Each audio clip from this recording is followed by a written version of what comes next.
할렐루야. 하나님께서 우리를 너무나 사랑하셔서 독생자 예수 그리스도를 우리에게 보내주셨고 그를 통해 우리에게 영생이 구원이 있는 줄 믿습니다. 증인의 달 5번째 주를 맞았습니다. 그래서 잃어버린 자를 찾아 구원할 사명이라는 그런 주제를 가지고 함께 은혜를 나누기를 원합니다. 오늘 본문에 보면 잃어버린 자가 등장해요. 누구냐면 세리 삭개오입니다. 그리고 이 세리 삭개오를 찾아가셔서 구원시키는 예수님을 만나게 됩니다. 오늘 본문의 이 사건으로 하여금 예수님이 무엇을 위해서 이 세상에 오셨는지를 보여주시는 내용입니다. 바로 주님이 친히 말씀하시죠. 내가 인자가 온 것은 잃어버린 자를 찾아 구원시키기 위함이다 라고 말씀하신, 어떻게 보면 삶의 목적을 우리에게 얘기해 주고 계셔요.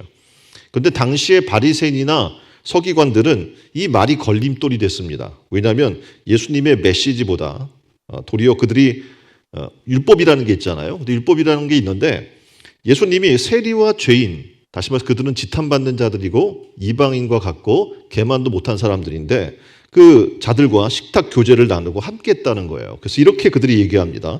모든 세리와 죄인들의 말씀을 들으러 가까이 나오니 바리새인들과 서기관들이 수군거려 이르되 이 사람이 죄인을 영접하고 음식을 같이 먹는다 하더라. 이렇게 비판을 당한 겁니다.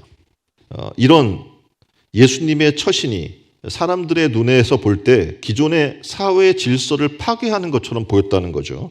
그리고 그것이 일상화된다면 자신들을 보호해주는 율법 그리고 이 지배 체계가 무너질 수 있다고 바리새인 서기관 이런 사람들은 생각을 한 거죠. 그래서 예수님이 하나님 나라의 운동을 하는 것들에 대해서 이들은 반대하게 된 겁니다.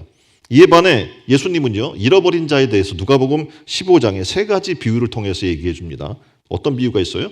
잃어버린 양 한 마리를 찾아 떠나시는 목자의 모습을 통해서, 잃어버린 은돈에 대한 그걸 찾기 위해서 애쓰는 모습을 통해서, 잃은 아들을 되찾는 비유를 통해서, 이렇게 잃어버린 당한 사람들에 대해서 주님이 하나님의 나라가 얼마나 관심을 품고 있는지, 그리고 그들을 포용하는 것이 얼마나 마땅한 도리이며 또 온전한 하나님의 나라를 그들 잃어버린 자들을 찾게 될 때 이룰 수 있다라고 우리에게 보여주시는 겁니다.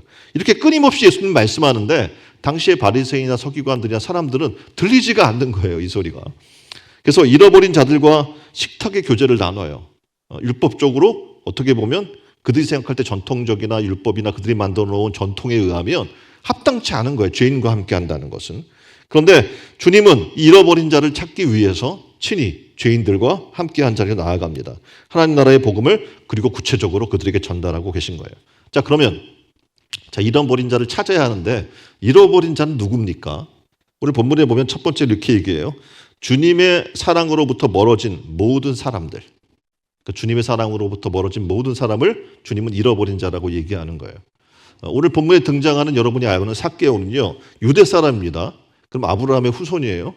그렇죠? 그럼 그들은 유대법에 의하면 아브라함의 후손은 다 구원받는다고 생각을 한 거예요. 그런데 이들 자체 안에서도 어떻게 생각했냐면 그들은 이방인처럼 취급했고 세리나 창기나 이런 사람들은요 구원받지 못할 자라고 그들이 정죄해버린 거예요. 그러니까 어떻게 보면 당시에 이들은 잃어버린 자가 되어버리고 만 거죠. 삭개오는 정말 이런 상황 속에서 잃어버린 자가 된 겁니다. 당시 유대 사회에서 죄인 취급을 당했던 사람들이 있는데 바로 그 대표적인 사람이 세리입니다. 이스라엘을 지배하던 로마의 앞잡이 역할을 했다고 생각한 거고요. 세금을 거두어서 이방인에게 바치는 일을 했기 때문에 그래요. 당시에 2가지 세가 있었어요. 일반세와 관세라는 게 있습니다. 그래서 일반세를 수금하는 갓바이라고 하는 세무원이 있고요. 또 관세를 수금하는 머케스라고 하는 또 부류의 세관원이 있습니다. 근데 식민지 경영에서 비중을 두고 걷어내는 사람들이 있는데 누구겠습니까? 아까 이야기한 관세를 주로 취급하는 머케스라고 하는 사람들의 부류겠죠. 그래서 세관원은 구원받지 못한다라고 생각했어요. 왜냐하면 이게 다 이스라엘의 하나님의 나라의 돈인데 이거를 다 빼서 로마에 갖다 바치는 일을 했다라고 생각했기 때문에 이방인과 같은 죄인이다라고 생각을 한 겁니다. 거기다 삭개오는요, 특별한 지역에 있어요. 여리고. 어떻게 보면 돈이 되게 많고 이게 경제적으로 부강한 지역이잖아요. 여리고에 어떻게 해요? 뭐라고 성경에서 얘기하면 세관장이야. 그러니까 어떻게 보면 세관원들 중에서 수장인 거죠. 우두머리에 있는 사람이란 말입니다. 그러니까 매국노 중에 매국노죠, 이 사람은. 그리고 백성을 수탈해서 부자가 된 자라고 심하게 비난을 받고 있었던 겁니다. 유대인은 하나님의 선택된 백성이기 때문에 이방인과 함께해서는 안 됐어요. 그리고 로마를 위해서 일을 했기 때문에 그들이 어떻게 해요? 그들과 함께 지낼 수밖에 없었고 그들과 함께 먹는 자리에 있었습니다. 그래서 그들은 죄인으로 낙인을 찍히게 된 겁니다. 더군다나 그의 직함이 세리장이니까 지금으로 얘기하면 세무서장이에요. 그러면 어떡합니까? 죄인이라고 취급을 하지만 함부로 할 수는 없어요. 권세를 갖고 있기 때문에. 근데 가만히 보면 더 놀라운 사실은 삭개오란 이름이에요. 삭개오 이름의 뜻이 뭔 줄 아십니까? 뭘 것 같아요? 의인이에요.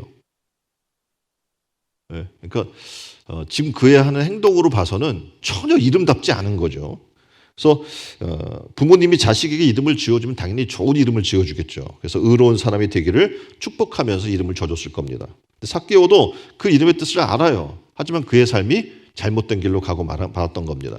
그래서 어떻게 보면 아브라함의 후손에 대한 사상이 있어요, 당시에. 그러면 구약에서 전해져 내려오는 이 사상이었는데 삭개오도 아브라함의 후손이에요, 유대 사람이니까. 그러나 당시에 이 세리라고 하는 직분을 갖고 있음으로 말미암아서 그는 이방인 취급을 당했던 겁니다. 그러니까 아브라함의 후손이지만 후손의 대우를 받지 못하는 그런 위치에 있게 된 거죠. 그래서 이 세리는요, 당연히 이방인처럼 개만도 못한 사람 이렇게 취급을 당하고 있었던 때였습니다. 그런데 그림에 보면 이 삭개오에게 예수님이 다가오신 거예요. 그리고 그 이름을 불러주시는 겁니다. 삭개오야, 의인아, 이렇게 불러준 거예요. 그랬더니 더 놀라운 것은 내 집에 유하여야겠다라고 얘기를 하시고 삭개오의 집에까지 가신 거예요. 그리고 집에 도착해서 이렇게 얘기하시는 겁니다. 네 집이 삭개오의 집에 구원이 이르렀다. 이 사람도 아브라함의 후손이다. 이런 선언을 해주시는 겁니다. 삭개오는 너무 감격스러울 수밖에 없겠죠. 예수님이 이르시되 오늘 구원이 이 집에 이르렀으니 이 사람도 아브라함의 자손이미로다. 이 말씀이 영어 성경을 보면 좀 순서가 다르게 되어 있습니다. 왜냐하면 because라고 하는 이 단어가 들어가 있기 때문에 그렇죠. 그래서 우리 성경에는 삭개오의 집에 구원이 이르렀고 그래서 이 사람도 아브라함의 자손이다 이렇게 해석이 되어 있거든요. 근데 다른 영어 성경에서 보게 되면 이렇게 해석해요. 이 사람이 아브라함의 자손이기 때문에 구원에 이르렀다 이렇게 이야기해 주고 있는 겁니다. 삭개오의 직업은 세리장입니다. 그런데 유대인의 자손이라는 게 변할 수 있어요?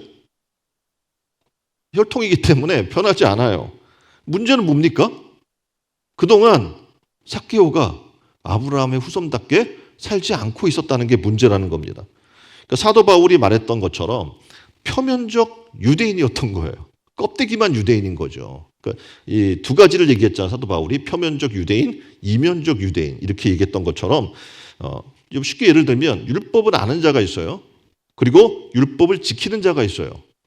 그 표면적인 사람과 이면적인 사람이 있는 거죠. 또 하나님의 은혜를 아는 자와 은혜를 경험한 자. 이거 완전히 차원이 다른 거예요. 은혜를 아는 사람 많아요. 그런데 그것을 경험해서 그 안에 들어간 사람 많지 않습니다. 삭개오는요, 재물이 그에게 힘이라고 생각했어요. 근데 그 재물을 예수님을 영접하고 이제 이 집에 구원이 일어났다라고 회개하고 돌이킨 다음에 놀라운 변화가 일어나서 첫 번째 한 얘기가 뭐냐면 이 재물을 나눠주겠대요. 가난한 이웃들에게. 예수님이 시킨 게 아니에요. 요구하지도 않았어요. 그런데 자발적으로 그렇게 하겠다는 겁니다. 삭개오가 이런 결정을 하게 된 것은 이제 삶의 주인이 달라졌음을 얘기해 주고 있는 겁니다. 이전까지는 어떻게 해요? 재물이 곧 힘이야. 저 사람들이 나를 무시하게 못하려고 하려면 내가 돈을 많이 갖고 있어야 돼. 그 재물이 내게 힘이기 때문에 나한테 함부로 할 수 없는 거야 라고 생각했는데 예수 그리스도를 영접하고 놀랍게도 변화된 그의 삶의 모습에 더 이상 재물은 아무것도 아닌 게 된 거죠. 그래서 고백한 거예요. 주님이 나의 힘이시기 때문에 이 재물이 나의 힘이 아니기 때문에 이것은 주님이 말씀하신 그 말씀을 제가 들었는데 가난한 이웃에게 나누어 주도록 하겠습니다 라고 얘기했어요. 또 이렇게 그 다음에 고백해요. 빼앗은 것이 있으면 4배를 갚겠습니다. 그러니까 지금까지는 어떻게 말씀드렸던 것처럼 아브라함의 후손이고 유대인인데 율법대로 살지 않았던 거예요. 근데 이제는 율법대로 살겠습니다. 왜냐하면 출애굽기 22장 1절로 4절의 말씀을 보면 배상의 규정이 나와 있어요. 율법에 도적질한 경우 갑절을 배상하고 그것을 팔거나 죽였을 경우 양은 4배, 소는 5배를 갚아야 하고 팔거나 죽이면 도적질한 죄에 다른 죄가 더해지게 되고 양이 4배, 소가 5배의 배상을 하여야 하는 이유는 양보다 소가 크기 때문에 죄질이 나빠 가중처벌을 받는다라고 구체적으로 율법에 기록이 되어 있는 거예요. 그러니까 이제 어떻게 해요? 말씀대로 살겠습니다 라는 그런 고백인 겁니다. 놀랍게도 이제 그는 변화됐어요. 이 집에 구원이 이르렀다라고 주님 말씀하시고 그는 더 이상 죄인, 사람들이 손가락질하는 죄인에서 주님이 의롭게 하신 의인으로 원래 삭개오라는 이름대로 의로운 삶의 반여로 변화가 된 겁니다. 여기서 믿음의 놀라운 변화를 얘기해 주고 있는데 믿음의 변화는 뭐냐면 방향을 돌이키는 거예요. 이전의 삶을 살았던 자리에서 이제 돌이켜서 주님이 원하는 뜻, 주님이 원하는 방향을 향해 나아가는 삶으로 바뀌는 겁니다. 그러니까 삭개오 속에 어떻게 보면 그 부모님 때부터 내려오는 마음이 있었을 거예요. 어떤 마음입니까? 네, 의롭게 살아라. 의인 되라. 라는 그런 마음이 있었을 겁니다. 그런데 그렇게 못 살았어요. 근데 이제 그 잘못된 길을 살았던 삶의 길을 내가 청산하겠습니다. 그리고 율법대로 말씀대로 내가 살아나가겠습니다. 라고 고백하는 겁니다. 그래서 주님께서 언제나 이렇게 잃어버린 자를 찾아 구원하시기 위해 오셨다라고 하는 목적을 우리에게 분명히 밝혀주고 있는 겁니다. 그림에 보면 조셉 스크리븐이라고 하는 사람이 있었습니다. 이는 영국에서 대학을 졸업하고 행복한 미래를 계획하고 있었어요. 그래서 이제 결혼도 앞두고 있었어요.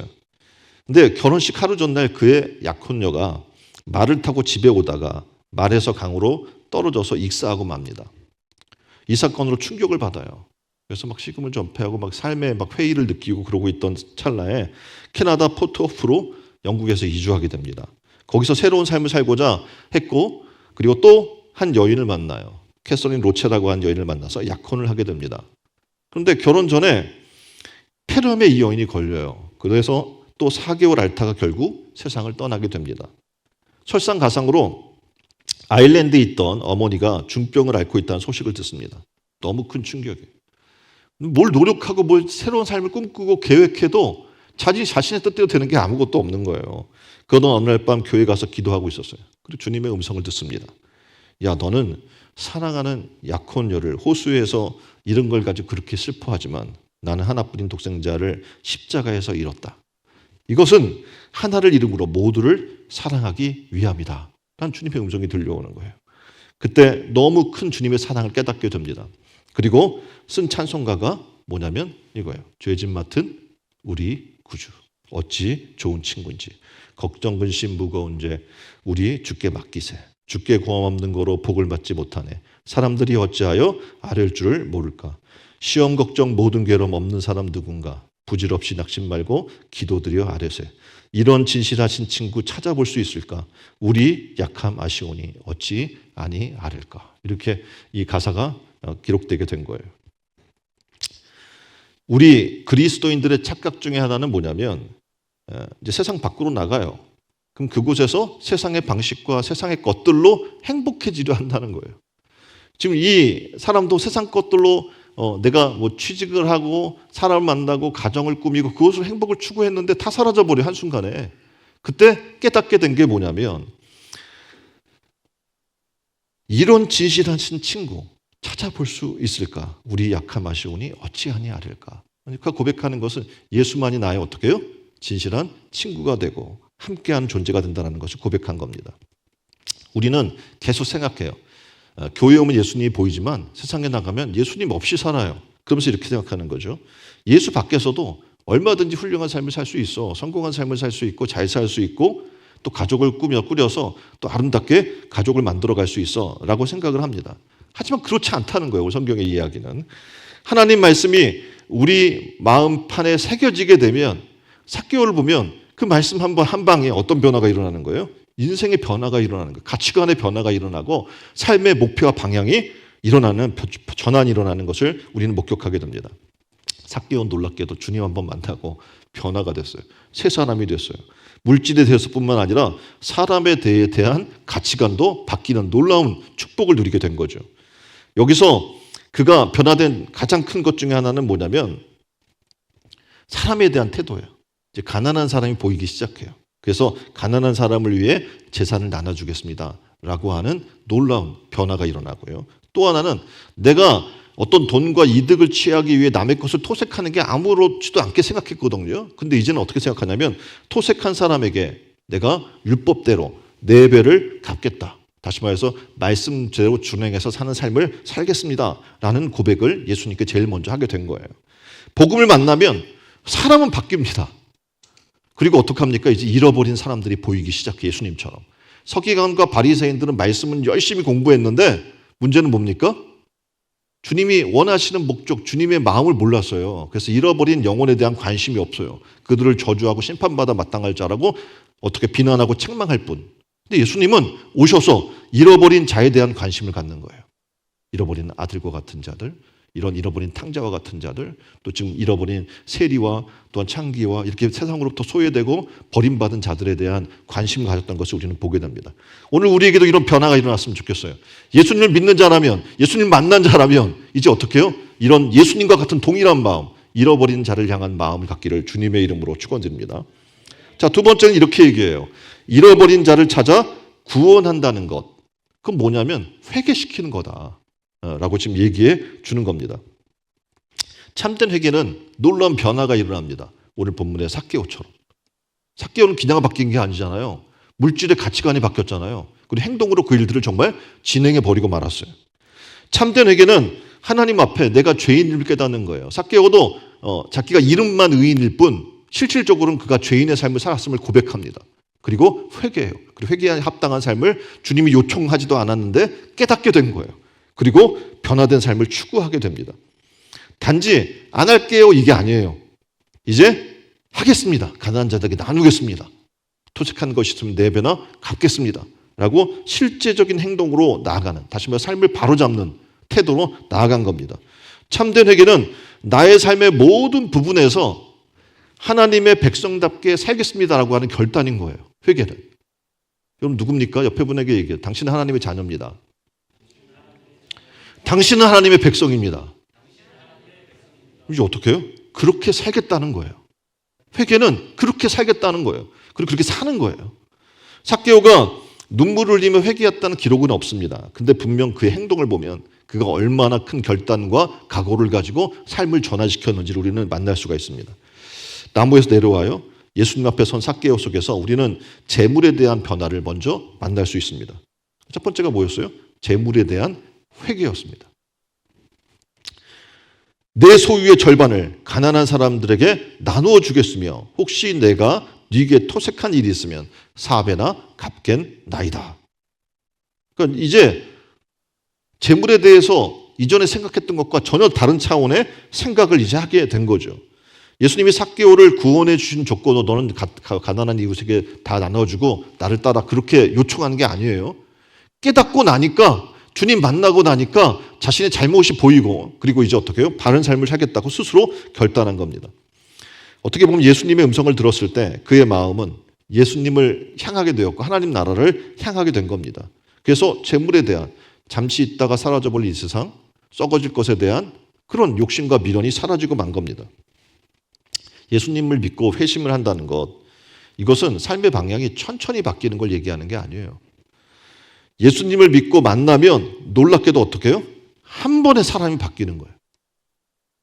그렇죠? 구원 받는데 죄에서 사망에서 생명으로 옮겼는데 이게 뭐 천천히 사망에서 생명으로 옮깁니까? 그러지 않아요. 한 번에 되는 거죠. 그렇죠? 예수를 나의 구주로 영접하고 이제 나의 죄를 하나님 앞에 회개했으면 어떤 변화가 일어나는 거예요? 사망에서 생명으로 옮기는 거예요. 그렇죠? 이게 천천히 되는 게 아니에요. 한 번에 되는 거예요. 근데 아직도 그걸 계속 갈팡질팡하고 있으면 문제가 큰 겁니다. 반면에 여러분이 착각하는 건 뭐냐면 이걸 유지하는 삶의 방식인 거예요. 다시 말하면 죄인이 어떻게 보면 하나님의 은혜로 내가 구원받았어요. 그럼 어떻게 됩니까? 여러분이 지금 아시는 것처럼 이 세상에 사는 동안에 끊임없이 이걸 유지해야 될 거 아니에요. 그런데 여러분이 아시는 것처럼 집착하는 것들이 있어요. 세상에 집착하는 것들이. 이걸 지속적으로 끊어야 돼요. 그러기에 사도 바울은 이렇게 고백하는 거예요. 나는 날마다 죽노라. 나의 죄와 나의 정욕과 욕심을 오늘도 십자가에 못 박노라. 이런 삶의 훈련들이 이루어지는 거죠. 그걸 뭐라고 그래요? 아까 이야기한 구원받은 삶의 유지를 위한 우리의 행하는 성화된 삶의 모습인 겁니다. 왜냐하면 우리는 끊임없이 유혹받을 거예요. 육신이 있기 때문에. 거듭났다고는 한들 뭐가 있어요? 육신이 있어요. 몸뚱아리가. 이건 어떡합니까? 무엇을 먹을까 입을까 마실까를 고민해요, 안 해요, 몸이? 해요. 아침에 일어나고 여러분이 공복이 막 12시간 넘으면 배에서 알아서 소리가 나요, 안 나요? 예? 꼬르륵꼬르륵 그래서 밥 먹겠다고 계속 신호를 보내주는 거예요. 그렇죠? 좋은 걸 보면 갖고 싶다는 생각을 하게 만드는 거예요. 이게 육신의 모습인 거예요. 이걸 어떻게 해요? 그래서 얘기하는 거예요. 지금 놀랍게 예수님 만나서 그거에 대한 집착을 한 번에 빵 끊어버렸는데 문제는 다음날 일어나면 또 생긴단 말이에요. 예? 그래서 어떡합니까? 사도 바울과 같이 나는 날마다 죽노라. 나의 정과 욕심을 십자가에 못 박는 작업들을 우리는 매일같이 해야 될 줄 믿습니다. 자, 삭개오를 봅시다. 주님을 모르고 허탄한 인생을 살아나가서 돈에 막 그냥 세상 것을 탐하는 물질에 욕심을 가지고 살아나갔어요. 그것이 그의 유일한 아마 그 삶의 위로였고 또 세리가 기본적으로 인간의 체면을 왜냐하면 너무 비난 많이 받고 있으니까 유지하기 위한 마지막 보루였을 겁니다. 왜냐하면 그가 부자였기 때문에 욕은 하지만 함부로는 못해요. 그렇죠? 그러니까 그런 것을 방어할 수 있는 보루인 거예요. 그런데 놀랍게도 이 삭개오가 예수님 만나자 변화가 일어난 거예요. 뭐냐면 이제 주 예수보다 귀한 것은 없네. 우리 찬양하듯이 고백한 거예요. 세상 물질도 명예도 권세도 주 예수보다도 귀하지 않습니다. 라는 고백이 나오게 된 거예요. 믿는 사람들의 고백이에요, 이게. 근데 우리가 살면서 여전히 세상 게 좋고 주 예수보다 그것이 더 귀하다면 우리의 고백이 문제가 좀 있는 거죠. 요한 웨슬리는요. 그래서 이런 얘기를 했어요. 뭐라고 얘기했냐면 나는 회개한 사람들이 있는데 그들이 지갑이 회개하지 않는다면 나는 당신들의 회심을 믿을 수 없다. 이렇게 얘기한 겁니다. 나의 돈주머니가 회개하지 않으면 그가 회개했다고 백날 얘기한들 실제적인 회개가 일어났다고 볼 수 없다라고 얘기한 겁니다. 그러니까 삭개오의 회심은요. 말로만 한 게 아니에요. 잘못했어요. 내가 제대로 살게요. 말로만 한 게 아니에요. 삶의 결단이고 실행으로 옮겨진 삶을 살았던 겁니다. 인생의 날들에 그의 의지가 됐던 물질 그리고 그가 사랑했던 물질 그것들을 어떻게 합니까? 예수님 때문에 포기했어요. 그리고 어떻게 합니까? 새로운 사람으로의 변화가 일어나게 된 겁니다. 죄인을 불러주셨어요. 감사하다. 내 이름을 알아주고 나를 불러주다니. 그걸로 만족하면 끝난 것은 회개라고 얘기할 수 없어요. 용서받았으면 이제 어떻게 됩니까? 죄에서 떠나야 될 줄 믿습니다. 옆에 분에게 이야기합시다. 용서받았으면 죄에서 떠납시다. 그것이 회개예요. 그리고 그것이 제자가 되는 삶인 겁니다. 자, 세 번째. 잃어버린 영혼을 찾아 구원하는 전도. 이걸 전도라고 얘기하잖아요. 이걸 사명으로 여겨야 된다는 거예요. 잃어버린 영혼을 찾아 구원하는 것이 전도인데 이 전도를 우리의 사명으로 여기시기를 주님의 이름으로 축원드립니다. 예수님의 사명 선언문은 이겁니다. 내가 온 것은 인자가 온 것은 이라고 표현하죠. 뭡니까? 잃어버린 자를 찾아 구원하려 하심이라 라고 이야기를 해주고 있어요. 주님의 사명 또 우리에게 동일하게 주신 우리에게 맡긴 사명은 무엇이냐면 잃어버린 자를 찾아 구원하라는 겁니다. 자, 우리가 삶을 한번 살아나가는 걸 돌아봅시다. 내가 교회 왔어요? 신앙생활을 해요? 나의 삶의 목적과 방향은 무엇입니까? 무엇을 먹는 것, 입는 것, 좀 더 잘 사는 것, 우리 가정을 좀 안정적으로 바꿔나가는 것, 또한 좋은 집의 환경을 만드는 것, 뭐 이런 것일 수 있어요. 근데 과연 우리의 삶의 목표 가운데 잃어버린 자를 찾아 구원시키는 것이 있나요? 그것이 삶의 주요한 목적이 되고 있나요? 오늘 예수님은 우리를 깨닫게 하는 거예요. 야, 내가 너를 구원시킨 것은 너의 존재 이유는 이거야. 뭐냐면 잃어버린 자를 찾아 구원하는 것, 구원시키는 것. 그것이 내가 너에게 맡긴 목적이란다. 마지막 마태복음에서 이야기하고 있는 예수 그리스도의 지상 유언 최대 명령 뭡니까? 땅끝까지 이르러 내 증인이 되라 하는 겁니다. 엄마라고 불러도 돼요? 라고 한 책이 있어요. 이 책은 다복한 생활을 뒤로 한 채 우간다로 떠났어요. 그래서 14명의 아이들을 입양하여 키운 KT 데이비스라고 하는 한 여인의 이야기가 담겨져 있습니다. 이 KT 데이비스는요, 16살 때 아프리카의 우간다에 봉사활동을 갔어요. 그런데 보니까 너무 안타까운 거예요. 주님의 콜링을 느낀 거죠. 이 죽어가는 아이, 막 2살짜리 아이가 다 피실피실해서 막 메말라서 기아로 죽어가고 있는 모습들을 본 거예요. 그래서 마음이 너무 찔려요.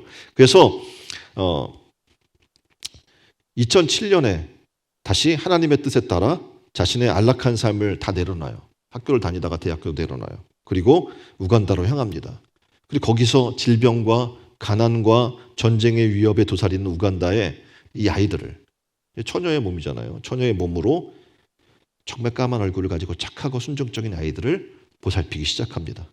고아원에 찾아서 또 고아원에 또 같이 섬기는데 거기에 꼬마 에밀리, 5살의 수민이, 뭐 이런 저자가 보살펴서 함께 아이들과 빚어간 생활들을 통해서 하나님의 모습을 닮아가는 그런 사람으로 변화해가는 KT 데이비스의 내적 성장을 이야기하는 그런 책의 내용이 담겨져 있어요. 이게 하나님이 우리를 보내신 목적이에요. 뭐냐면 사랑을 전하라는 거죠. 내가 너를 사랑하듯이 너도 가서 사랑해라 라고 하는 복음의 명령인 거거든요. 하나님이 우리를 사랑해서 잃어버린 자를 향해서 어떻게 해요? 자신의 목숨을 내어주기 위해 이 땅에 오신 거라는 거예요. 앞으로 우리가 살아나가는 동안에 수많은 일들을 만날 거예요. 우리는 어차피 상처를 받아요. 그렇죠? 한 줄 내내 살면서 상처 안 받은 적 있습니까? 말로 뭐 어떤 자그마한 행동으로 어떤 사건으로 수없이 상처를 받아요. 그리고 또 상처를 줍니다. 그런 삶을 우리는 살아나가게 되는데, 그런데 놀라운 것은 그거예요. 뭐냐면 하나님이 우리를 이 땅에 지금 존재케 하는데 그깟 상처가 문제라는 거예요. 다시 말하면 그 상처는 하나님이 회복시켜 주실 거라는 겁니다. 그래서 우리는 믿는 거예요. 하나님이 우리를 존재해서 이 땅에 보내신 이유가 무엇인가? 잃어버린 자를 찾아 구원하기 위함이라는 것. 그리고 그 영혼들이 잘못 하나님에 대해서 알고 있고 복음을 몰라서 죄 가운데 머물러 있다면 그들을 돌이켜서 회개시켜서, 삭개오가 회개해서 하나님의 명령에 순종해서 나아갔듯이 회개해서 회개에 합당한 열매를 맺고 하나님의 백성으로 살아가게 하는 것, 그것이 하나님의 뜻이라는 거죠. 다시 말하면 잃어버린 자를 찾아 구원시키는 것, 그것이 우리에게 사명이고 명령인 줄 믿습니다. 애플 컴퓨터 공동 창시자인 스티븐 잡스가 그의 회사 초기 창고에서 사업체를 차렸잖아요. 그리고 그 이후에 이제 좀 커져가고 있을 때 조금 초기 성장했는데 제자리 걸음을 하고 있는 거예요. 그래서 회사를 제대로 키우려면 어떻게 할까 고민하다가 이제 발견된 게 뭐냐면 유능한 경영 전문가가 필요하다 생각을 했어요. 그래서 당시에 페시콜라의 CEO였던 존 스컬리를 찾아가서 CEO가 되주십시오 이렇게 부탁을 합니다. 근데 그럼 누구냐면 38세에 페시콜라의 사장이 된 사람인데 그 이후에 광고 전략으로 코카콜라를 부동 1위였는데 내려서 2위로 떨어뜨린 사람이 이 사람이었어요. 당시에 이 사람은 굉장히 부와 명예를 누리고 있고 승승장구하던 상황인데 아니 그런 영세한 사업체로 옮겨오라고 그러면 가겠어요 안 가겠어요? 안 가죠. 거부했어요. 그리고 계속 찾아가서 집요하게 설득합니다. 할 수 있는 지분도 많이 줄 거고 할 수 있는 최대한의 보상을 약속했습니다. 그런데 그래도 이 당시에 44세인 그는 받아들이지 않았어요. 근데 스티브 잡스가 마지막 승부를 했던 도전의 말이 있어요. 뭐냐면 이거예요. 당신은 설탕물이나 팔면서 나머지 여생을 허비하시겠습니까? 아니면 세상을 바꾸는 일에 자신을 던지시겠습니까? 이 말에 뭐 얼마를 준다 뭐 이런 건 하나도 의미 없는데 이 말에 그에게 엄청난 심금을 울린 도전이 된 거죠. 오늘 여러분에게도 동일한 도전의 말씀을 드리려고 합니다. 뭐냐면 여러분의 남은 여생을 살아오신 방식대로 그렇고 그렇게 적당히 살아가시겠습니까? 아니면 우리 인생의 주인이신 예수 그리스도의 명령과 모범을 쫓아서 세상을 바꾸는 복음의 사역에 헌신하시겠습니까? 우리는 교회에 왔어요. 예수님 믿는다고 말도 해요. 하지만 어떡합니까? 안락하고 편안한 삶에 젖어서 새로운 모험과 도전에 주님의 명령을 따라 순종하려고 하는 자리에는 거하지 않는다는 겁니다. 자, 우리가 변하기를 원하고 새로운 도전에 내가 들어가기를 원한다면 어떻게 합니까? 먼저 전도에 대한 생각이 달라져야 돼요. 인생의 목적과 사명이 바로 복음 전도가 되어야 될 줄 믿습니다. 자, 여러분 얼마나 복음 전도 계획을 세우고 계십니까? 얼마나 기도로 전도를 위한 목표를 가지고 계십니까? 또 전도한 영혼을 만나게 해달라고 얼마나 간절히 기도하고 계십니까? 주님의 마지막 명령에서도 알 수 있듯이 모든 민족이 복음을 듣고 예수를 따르는 제자 되는 것, 이것이 우리의 비전이어야 되고 우리의 2030 비전이 바로 이거예요. 우리 교회가 그렇게 사용되기를 원해요. 하나님, 복음의 도구가 우리가 되게 해주세요. 하나님의 뜻을 이루는 그런 교회가 되게 해주세요. 이건 한두 명으로 되는 게 아니죠. 그래서 하나님이 어떤 교회를 세우신 거고, 바로 우리 교회, 이런 교회를 통해서 어떻게 해요? 하나님의 복음이 땅끝까지 전달되기를 원하시는 겁니다. 누가복음 19장 10절에서 얘기한 것처럼 인자가 온 것은 잃어버린 자를 찾아 구원하려 하심이라. 이 말씀대로 바로 지금 누가복음 19장 1절로 9절에 보시면 여리고 도시의 세리장이었던 삭개오가 예수님을 그렇게 간절히 만나고 싶어 했어요. 그런데 놀라운 내용을 보게 되니까 군중 포위망을 뚫고 나무에 올라가서 예수님 보려고 했던 삭개오와 달리 예수님 먼저 그에게 다가오셔요. 그리고 얘기합니다. 속히 내려오라. 그리고 오늘 너희 집에 유하겠다. 오늘 구원이 이 집에 이루었다. 라고 선포하고 계신 겁니다. 그러니까 주님이 오신 목적을 이루시는 방법을 지금 우리에게 보여주는 거예요. 인자가 온 것은 내가 지금 와서 사람이나 만나고 뭐 하러 온 게 아니라 잃어버린 자를 찾아 구원하려 왔노라 라는 것 지금 우리에게 보여주신 겁니다. 그러니까 만남의 모든 예수님 만남의 삶의 모습을 보면 만남의 모든 순간이 복음 전도할 기회였던 겁니다. 어떻게 보면 일상에 여러분들이 지속적으로 방문하는 그런 만남의 장소들이 있어요. 뭐 세탁소, 정기적으로 갖다 맡기죠. 또 식품점, 뭐 마트나 뭐 이런데, 또 식당, 미장원, 뭐 이런 곳들을 정해서 여러분의 복음의 타겟으로 정할 수가 있어요. 그러려면 어떻게 해야 되냐면 여러분이 좋은 고객이 돼야 돼요. 그렇죠? 나에게 잘해주는 가게가 아니라 여러분이 어떻게 해요? 그 가게에 좋은 고객이 돼야 돼요. 그리고 따뜻한 마음으로 도리어 가게에서 여러분이 오는 것을 기다릴 정도의 그런 마음을 갖게 해야 되는 거예요. 더군다나 금액이 얼마잖아요. 깎아줘요. 이런 게 아니라 어떻게 해요? 추가로 팁도 주고 이럴 수 있는 자리로 나아가야 돼요. 그래서 좋은 고객의 인상을 갖고 난 다음에 어떻게 되겠습니까? 복음을 전할 때 결정적인 것이 되겠죠. 대명교회라는 교회가 있는데 이 교회는요. 택시주의를 전해요. 그 택시주의라는 게 뭐냐면 일부러 교회 올 때 택시 타고 오는 거예요. 그 마이카 시대니까 자가용 타고 올 수도 있고 자기 차 타고 올 수 대중교통 이용할 수 있는데 다 택시 타고 오는 거예요. 그럼 사람들이 목적지를 어디로 얘기할까요? 어디로 얘기해요? 그럼 교회로 가요? 이름을 찍어줘야지 올 거 아닙니까? 어디요? 교회 이름도 모르시나 보네. 그 택시기사한테 어디라고 얘기를 해야 될 거 아니에요. 그럼 여러분 모든 동시에 어떻게 해요? 여러분이 탄 차는 어디로 와요? 신촌으로 교회로 오는 거예요. 천도가 되는 거예요. 그리고 그 온 택시에 사람들이 서서 어떡합니까? 좀 주일이잖아요. 그럼 그들은 주말이에요. 주말에 쉬지도 못하고 일하잖아요. 와서 거기서 사람들이 기다렸다가 떡도 주고 음료수 주고 과일도 주고 이렇게 정성스럽게 대접해 주는 거예요. 그리고 플러스 잔돈 안 받기. 예? 뭐 이런. 그걸 하게 되면 어떡합니까? 그 사람들에게 있어서는 야, 이거 오늘 행운의 날이야 이렇게 생각이 되겠죠. 그리고 뭐가 떠올라요? 이 사람들 참 이거 신촌은혜로 그거 왜 이렇게 말을 못해? 교회 이름 못 외워요? 예? 뭐가 떠오르겠어요? 안 들리는데 뭐가 떠오르겠어요? 네. 여러분의 입으로 자꾸 얘기하게 하고 모든 사람들이 어떻게 여러분 지금 미장원 갔어요. 정말 우리한테 최고의 VIP 고객이야. 근데 그 사람이 얘기해요. 나 신촌 이런 교회 다녀요. 홍보 돼요 안 돼요? 돼요. 간단해요. 근데 우리 삶엔 이기적이고 나만 이득을 얻고 손해 안 보려고 하고 그런 삶을 살면 전도가 되겠어요 안 되겠어요? 만약 여러분이 어디 다닌다는 걸 굉장히 짜고 인색하고 스크루지야. 그런데 그 사람이 알았어요. 여러분이 어디 다닌다는 걸? 그럼 데미지가 어마어마한 거예요. 그렇겠어요? 안 그렇겠어요? 네. 여러분이 어떻게 해야 돼요? 잘 살아야 돼. 네. 여유 있게 베풀며 나눠주며 사랑을 주신 것처럼 사랑을 주면서 살아가면 되는 겁니다. 생각해 보세요. 마이카 시대에 자신의 차를 이용하지 않고 몇 번이나, 어떤 분은 한 번에 오는 차가 없거나 택시 타면 한 번에 오겠지만 일찍 서둘러야 하고 번거로움이 있고 또 힘든 일들이 많이 있잖아. 비용도 지출해야 되고. 그럼에도 불구하고 이 교회는 계속해서 이걸 한대요. 그리고 늘려. 뭐 창립주일날도 하고 무슨 주일도 하고 주일을 계속 넓히는 거예요. 그럼 어떡합니까? 엄청나게 복음이 전달되겠죠. 우리도 전도부가 있잖아. 전도회가. 이런 걸 기획하고 실천하는 거예요. 네? 그럼 어떡합니까? 주일은 사람들, 택시기사들, 웬만한 택시기사들 우리 계속 부흥하고 사람들이 많아지면 주일 어떡합니까? 택시기사들이 어디로? 신촌 은혜로운 교회로 다 하는 거예요.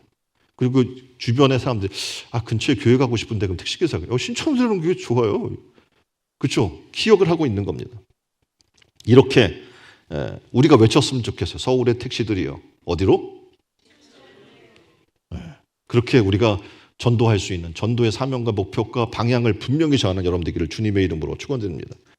크리스마스 캐롤에 등장하는 스크루지 영감의 이야기입니다. 스크루지 어떤 사람이에요? 돈 많은 사람이에요? 네? 구두쇠 뭐 이런 여러분이 아마 기억할 거예요. 한마디로 인색해요. 성탄절에도 쉬지 않고 일만 하는 사람이에요. 뭐 주변에 어려움이 있다면 도와주지 않아요. 절대. 내 돈을 쓰지 않는 사람입니다. 그러니까 자린고비라고 우리 흔히 얘기하죠. 자, 그런데 어느 날 여러분이 알았어요. 스크루지가 교회를 다녀. 어떤 생각이 들겠어요?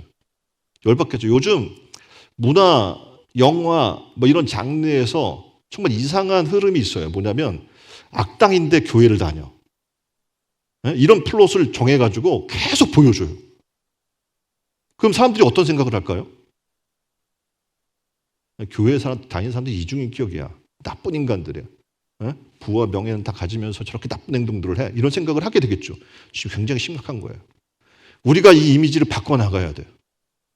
교회 다니고 하나님 믿는 사람은 어떻게 해요? 선하고 자비롭고 의롭다. 주님처럼 하는 이미지를 전달해 줘야 될 줄 믿습니다. 그래서 여러분이 이런 사람들에게 가게를 가는데 좋은 고객이에요. 또 이웃집에 사는데 좋은 이웃이야. 그리고 좋은 자녀이고 좋은 형제야. 형제 중에 교회를 다녀 저 형제가. 근데 정말 착하고 좋아. 그럼 교회에 대한 이미지가 좋아요, 나빠요? 대다수 교회 이미지를 나쁘게 갖고 있는 사람이 교회 다니는 이모, 정말 열심히 교회 다니는 이모가 권사님인데 승질 고약하고 이기적이고 나빠. 이게 각인되어 있어요. 그럼 교회 다니는 사람이 좋게 보여, 나쁘게 보여? 나쁘게 보이는 거예요. 자, 이 명절 동안에 여러분은 어떻게 삶을 사셨나요?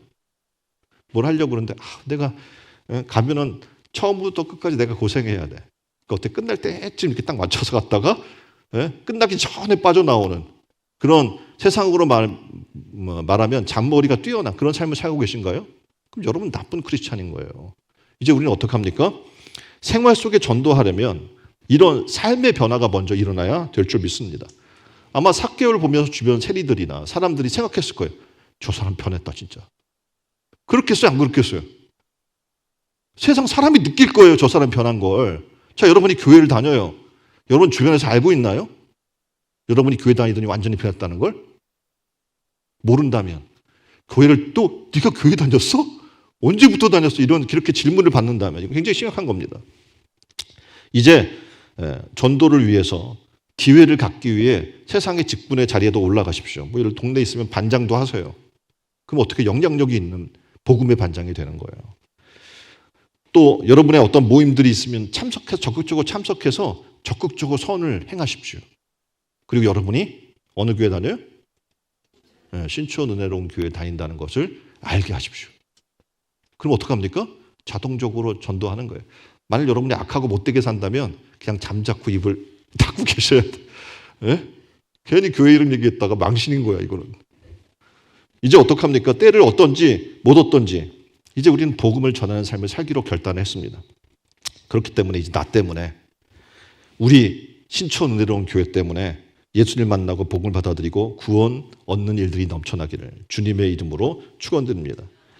자, 이제 우리가 모든 안 믿는 우리 이웃들을 주님께로 인도하기로 결정을 했어요. 그렇다면 이제 계획을 세워야겠죠. 그리고 그것을 위해 기도해야겠죠. 그리고 그것을 위해 어떻게 해요? 아, 이것이 나의 본연의 사명이구나라고 사명감을 가지고 나아간 여러분 되기를 주님의 이름으로 축원드립니다. 함께 기도했으면 좋겠어요. 하나님, 주님의 사랑으로부터 멀어진 수많은 이들이 있습니다. 그런 잃어버린 자를 우리가 찾는 자들이 되게 해주십시오. 또 하나님, 잃어버린 자들을 찾아 회개시키는, 내가 먼저 회개에 합당한 열매를 맺고 예수 그리스도의 사랑을 전달해서 회개케 하는 삶을 살게 해주십시오. 잃어버린 자를 찾아 구원할 전도가 바로 나의 사명이 되게 해달라고 다 같이 한 목소리로 기도하겠습니다.